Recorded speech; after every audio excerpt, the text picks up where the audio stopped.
There. Okay. So first I want to introduce myself. My name is Tracy Carmack, and my bacteriology degree is from Moscow, Idaho.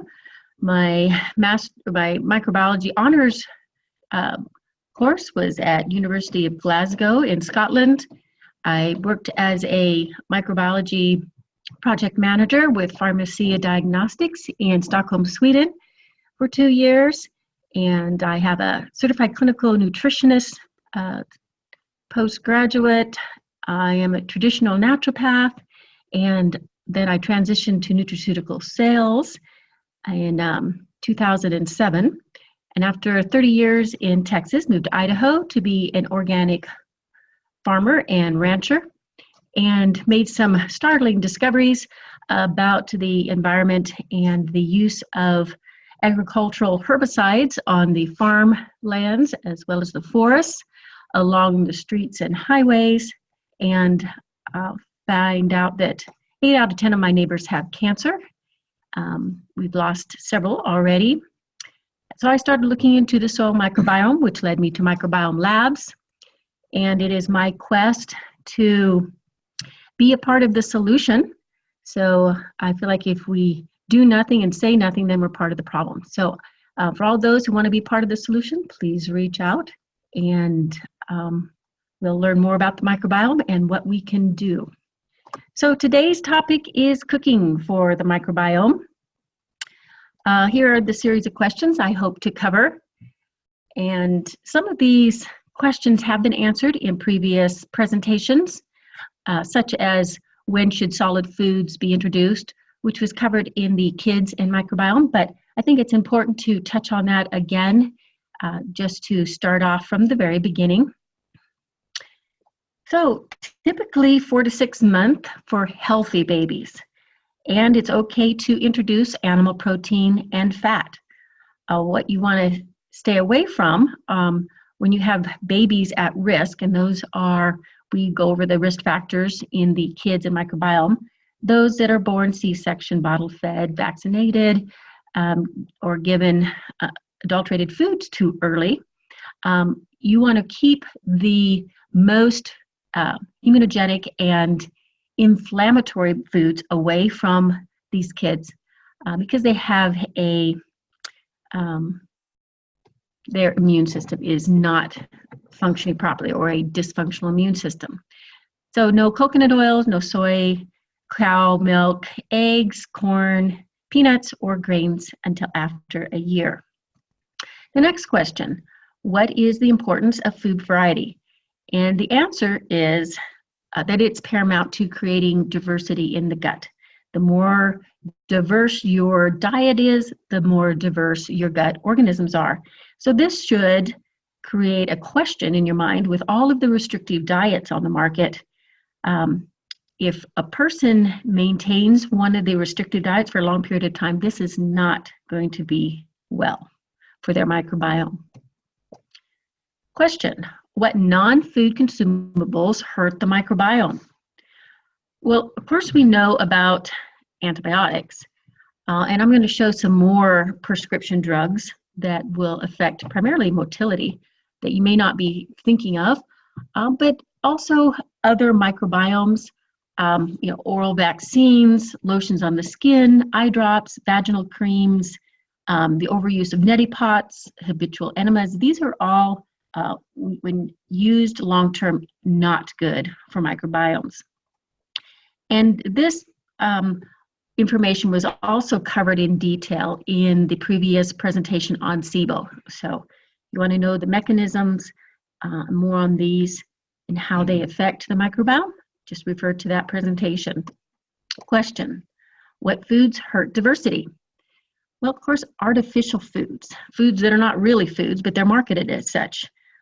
Flavoring, sweeteners, additives, preservatives, refined sugars, alcohol, adulterated food containing herbicides, antibiotics, hormones, nitrates, sulfates. You must also consider those very good herbs, but if they're bactericidal herbs and they're used medicinally over a long period of time, they can disrupt the microbiome as well. Okay, Let's make sure we're got everybody muted. Okay. So let's see, skipped ahead a little bit here.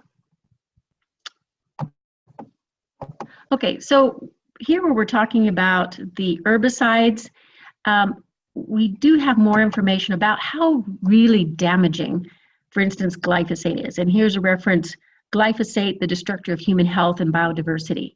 Again, glyphosate works like an antibiotic in that it's chelating certain minerals that will disrupt the shikimate pathway and therefore damage the organisms of our gut.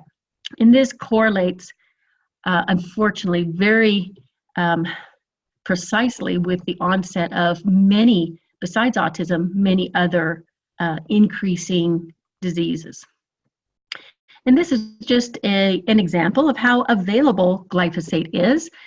This is our local ranch and farm store with a nice big tote of glyphosate for $3,199. You can poison your family. Okay, next question. In general, what foods hurt the mucosal layers and motility? So if we look specifically, it's the trans fats, the high lectin containing, high allergen antigen containing foods, such as gluten and casein. And we'll get into some more specifics as well. And when we're talking about fats, this is a very interesting study that I think is important for you to consult or to recommend to your patients to avoid coconut oil until after their total gut restoration program is complete, because it does create more toxic lipopolysaccharide. You can see the other oils, the ones that are more beneficial, the cod and fish. And even though vegetable oil is considered beneficial here, I still don't recommend it. It has corn. Corn, as you know, has a lot of mycotoxins in the seed corn. So, I still would put that on the do not consume list. What specific foods should be avoided during the total gut restoration? I get this question a lot. For most people, there is no required change in diet. The human clinical trial that was done in North Texas was on healthy, supposedly healthy college kids. They got a great benefit of reducing lipopolysaccharide without changing their lifestyle at all, without changing their diet or anything that normal college kids would be doing. But of course, we know that there are foods that are prone to inflammation and allergies and sensitivities. So if, and I have been asked to list what I would do if someone was reacting to a whole host of foods, this is what I would eliminate. I would look specifically at the highest offenders for blood type, which would be lima beans for the blood type A, chicken for blood type B.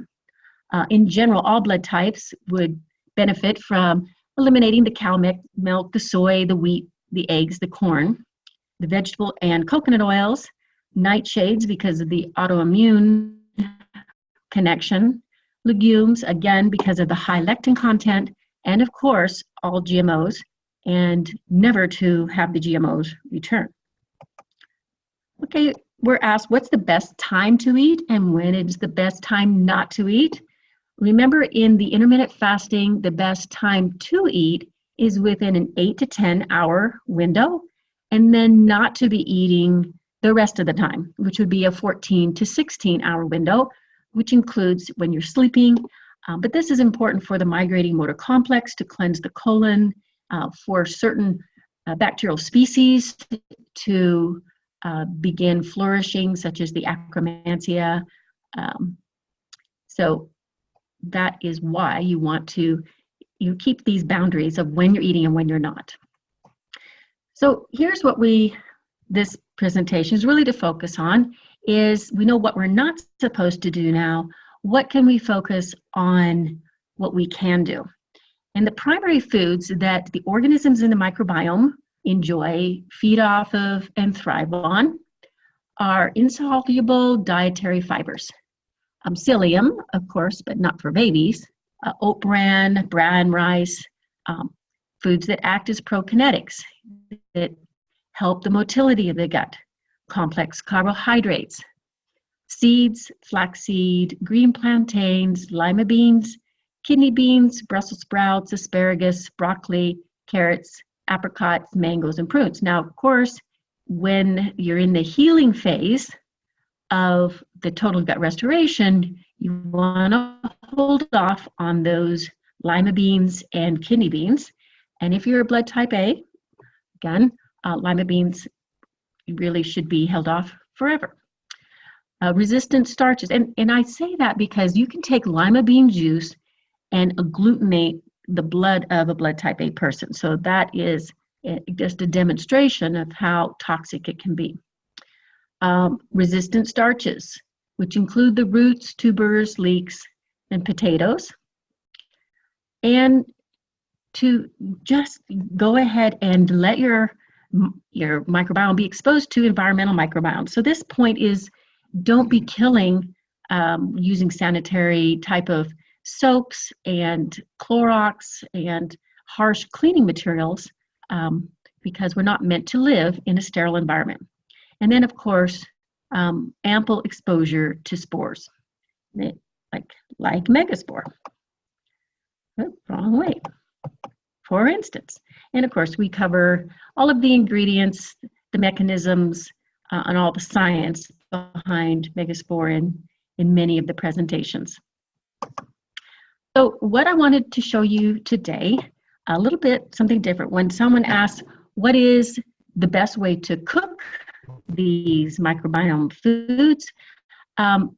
First of all, most people don't have solar ovens. So instead, you want to have a very high grade of steel or cooking utensils. We happen to use one called Salad Master. It's not an endorsement, just telling you what we have, because we know that it is a pure grade metal, a surgical grade steel. And of course, there's other good cooking utensils on the market. What you don't want to use, of course, are cheaply made thin metals, and not to be microwaving the food. So, my solar oven. So here we go. And my husband is going to assist me. And of course, it's taking you out onto the deck. Let's see if you can. Here we are, Northern Idaho. Okay, so the first thing, see if I can make this bigger. We can go ahead and remove the stop share part. And there we go. Get the camera a little bit bigger. Okay, so this is the solar oven here. I'll bring it closer. So here you go. Yesterday, we weren't home, and this is a great advantage of solar oven. We put a spaghetti squash in there, just let it sit over there in the sun. Got home late, forgot about it, left it all night. But it's still great because it's 50 degrees in the evenings here. And so I scooped it out. This will be used in, we'll make a spaghetti sauce, add some hamburger, and then warm these up and have some spaghetti. And then the seeds are even good for snacks. Okay, now this is the solar oven. This is inside, and it's been out for a few hours and it's already hot. And so what I've got cooking here, I don't know if I can see it. Hold it up. There we go. So we've got some nice carrots, rutabagas, parsnips, and Daikon radish. And I've got seasoned it with some cilantro, some arugula, just because I like to say the name, arugula, spinach, and salt, and garlic salt. So this is going to cook for couple more hours basking in the sun. So that's the end of my cooking demonstration. Oh, no cows out there right now, sorry. Can't see those, but this is our home. So if you have any questions about cooking for the microbiome or solar oven cooking, I did put a link on the Microbiome University for the solar oven, what's it called? solarovensociety.org. And when the sun isn't out, and when you're in Texas, let me say, I started cooking with a solar oven because it didn't make sense to me to heat up the house to cook and then cool it down with the air conditioner. So I cooked all through the summer in Texas using the solar oven. I'm here since we get less sun. We have about a month that we can use our solar oven, which is great. But I just want to encourage you, save energy, cook for your microbiome, and reach out if I can help. So I'm going to take it off of the mute so that if you have questions, you can ask them. Okay, here we go.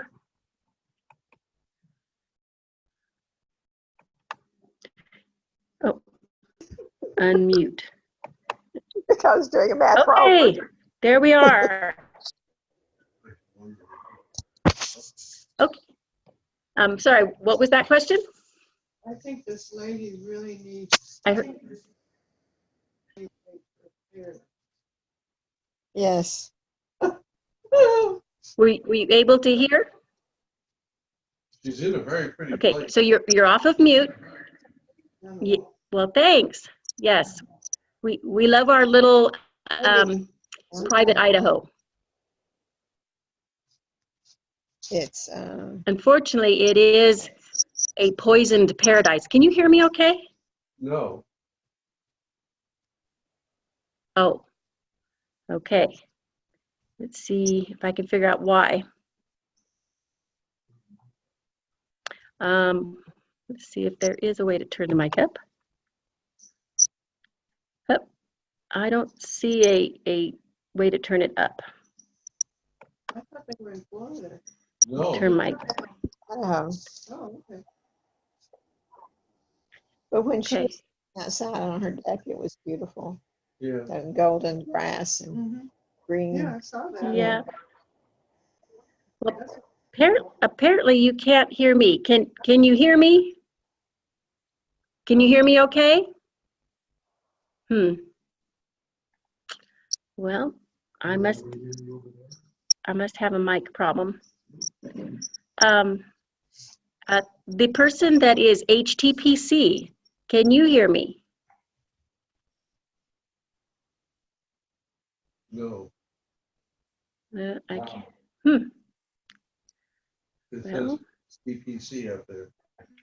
I thought is that another? Yeah, Yeah. that's home theater PC. Home theater. We can hear her, but not on that where you can only hear her on my Yeah, phone. that's what we don't hear. Huh. Okay, well, how about give me a call on my cell phone. I'm going to put it in chat so you know what I'm saying. Chat. So please call 817-456-5962 and I will go over your questions. So, okay, so give me a call on the phone and I will answer your questions. Thanks so much. It's not us, she